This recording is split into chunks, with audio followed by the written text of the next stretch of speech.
ഫെബ്രുവരിയിൽ ഇറാനിലെ മിനാബ് നഗരത്തിലുള്ള പെൺകുട്ടികളുടെ സ്കൂളിന് നേരെയുണ്ടായ മിസൈൽ ആക്രമണം മനഃപൂർവ്വം നടത്തിയതല്ല എന്ന് US പ്രസിഡന്റ് ഡൊണാൾഡ് ട്രംപ് പറഞ്ഞു. യുദ്ധ സാഹചര്യങ്ങളിൽ പലപ്പോഴും അപ്രതീക്ഷിതമായ തെറ്റുകൾ സംഭവിക്കാറുണ്ടെന്നും അദ്ദേഹം അഭിപ്രായപ്പെട്ടു. ഫ്രാൻസിൽ നടന്ന G7 ഉച്ചകോടിക്കിടെയാണ് ട്രംപ് ഈ വിഷയത്തിൽ പ്രതികരിച്ചത്. മിനാബ് സ്കൂളിലുണ്ടായ ആക്രമണം ലോകമെമ്പാടും വലിയ ഞെട്ടലാണ് സൃഷ്ടിച്ചത്. ഇറാന്റെ ഔദ്യോഗിക കണക്കുകൾ പ്രകാരം 168-ലധികം കുട്ടികളും അധ്യാപകരും ആക്രമണത്തിൽ കൊല്ലപ്പെട്ടു. മരിച്ചവരിൽ ഭൂരിഭാഗവും 7 മുതൽ 12 വയസ്സ് വരെയുള്ള പെൺകുട്ടികളായിരുന്നു.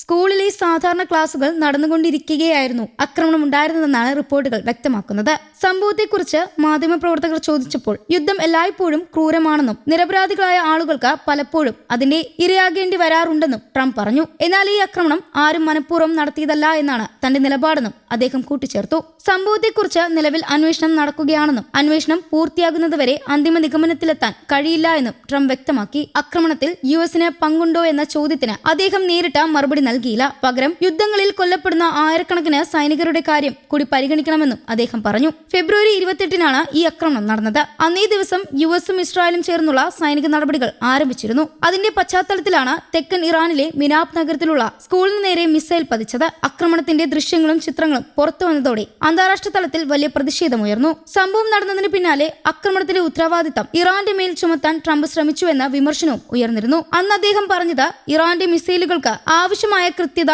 ഇല്ലാത്തതിനാൽ അപകടം സംഭവിച്ചിരിക്കാമെന്നായിരുന്നു. എന്നാൽ പിന്നീട് പുറത്തുവന്ന ചില വിവരങ്ങൾ ആ വിശദീകരണത്തെ ചോദ്യം ചെയ്തു. ഇതിനിടയിൽ US സൈന്യം നടത്തിയ പ്രാഥമിക ആഭ്യന്തര അന്വേഷണത്തിൽ ചില നിർണായക വിവരങ്ങൾ പുറത്തുവന്നതായി റിപ്പോർട്ടുകൾ സൂചിപ്പിക്കുന്നു. അന്താരാഷ്ട്ര വാർത്താ ഏജൻസിയായ റോയിട്ടേഴ്സ് റിപ്പോർട്ട് ചെയ്തതനുസരിച്ച് സ്കൂളിൽ പതിച്ച മിസൈൽ US സൈന്യത്തിന്റേതാകാമെന്ന സാധ്യത അന്വേഷണ ഉദ്യോഗസ്ഥർ പരിശോധിച്ചു വരികയാണ്. സൈനിക വിദഗ്ധരുടെ പ്രാഥമിക വിലയിരുത്തലും സമാനമായ കണ്ടെത്തലുകളുമാണ് ഉണ്ടായത്. സ്കൂളിൽ പതിച്ചത് US നാവികസേന ഉപയോഗിക്കുന്ന ടോമോഹോക്ക് ക്രൂസ് മിസൈലിന് സമാനമായ ആയുധമാണെന്നാണ് ചില വിദഗ്ധരുടെ അഭിപ്രായം. ഇതാണ് സംഭവത്തെ കൂടുതൽ വിവാദത്തിലാക്കിയത്. അതേസമയം അന്വേഷണം അത്ര ലളിതമല്ല എന്നാണ് US സൈനിക അധികൃതർ പറയുന്നത്. ആക്രമിക്കപ്പെട്ട സ്കൂളിന് സമീപത്തായി ഇറാന്റെ ഒരു സൈനിക കേന്ദ്രം പ്രവർത്തിച്ചിരുന്നതായി അവർ ചൂണ്ടിക്കാട്ടുന്നു. പ്രത്യേകിച്ച് ഒരു ക്രൂസ് മിസൈൽ കേന്ദ്രം സ്കൂളിന് തൊട്ടടുത്തായിരുന്നു എന്നാണ് റിപ്പോർട്ടുകൾ. ആയതിനാൽ യഥാർത്ഥ ലക്ഷ്യം എന്തായിരുന്നു, ആക്രമണം എങ്ങനെ വഴിമാറി, സാങ്കേതിക പിഴവുകൾ ഉണ്ടായോ തുടങ്ങിയ കാര്യങ്ങളാണ് ഇപ്പോൾ വിശദമായി പരിശോധിക്കുന്നത്. US സെൻട്രൽ കമാൻഡിന്റെ മേധാവി നൽകിയ വിവരമനുസരിച്ച് അന്വേഷണം ഇപ്പോൾ അവസാന ഘട്ടത്തിലാണ്.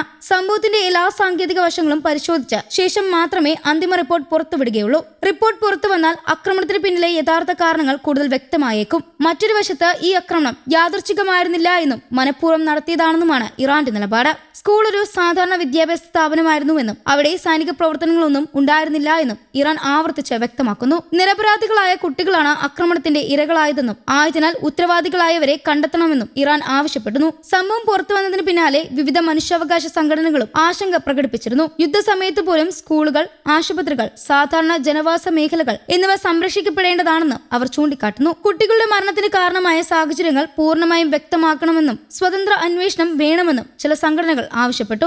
US state secretary Marco Rubio നേരത്തെ നൽകിയ പ്രതികരണത്തിലും സമാനമായ നിലപാടാണ് ഉണ്ടാക്കിയിരിക്കുന്നത്.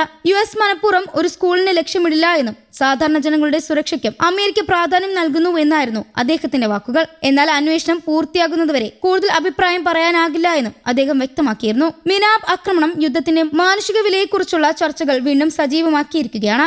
രാഷ്ട്രീയവും സൈനികവുമായ തീരുമാനങ്ങളുടെ പ്രത്യാഘാതങ്ങൾ പലപ്പോഴും സാധാരണ ജനങ്ങളിലേക്കും പ്രത്യേകിച്ച് കുട്ടികളിലേക്കും എത്തുന്നുവെന്ന യാഥാർത്ഥ്യമാണ് ഈ സംഭവം വീണ്ടും ഓർപ്പിക്കുന്നത്. അന്വേഷണ റിപ്പോർട്ട് പുറത്തു വരുന്നതോടെ ആക്രമണത്തിന്റെ യഥാർത്ഥ ഉത്തരവാദിത്തം സംബന്ധിച്ച് കൂടുതൽ വ്യക്തത ലഭിക്കുമെന്നാണ് പ്രതീക്ഷ. എന്നാൽ ഇതിനകം തന്നെ നൂറുകണക്കിന് കുടുംബങ്ങൾക്ക് തിരികെ കിട്ടാനാവാത്ത നഷ്ടമാണ് സംഭവിച്ചിരിക്കുന്നത്. മിനാബിലെ ആ സ്കൂൾ ആക്രമണം യുദ്ധത്തിന്റെ ഏറ്റവും വേദനാജനകമായ അധ്യായങ്ങളിലൊന്നായി ചരിത്രത്തിൽ രേഖപ്പെടുത്തുമെന്നതിൽ സംശയമില്ല. News desk Kerala Kaumudi.